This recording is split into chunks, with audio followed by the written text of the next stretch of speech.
Praise the lord. నేటి వాగ్దానము. యెహోవా మమ్మను మర్చిపోలేదు, ఆయన మమ్మను ఆశీర్వదించును.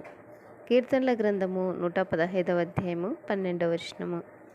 కొన్ని సందర్భాల్లో మనము ప్రభువు మనల్ని మర్చిపోయాడేమో అనుకుంటాం.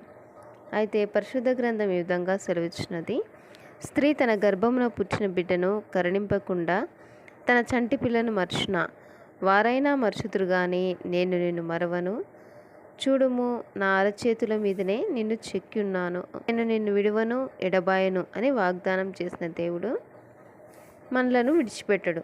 నిమిషం మాత్రం నేను నిన్ను విసర్జించి తిని గొప్ప వాత్సల్యంతో సమకూర్చెదను. ఇశ్రాయేలు, నీవు నా సేవకుడవైనావు, నేను నిన్ను మర్చిపోజాలను.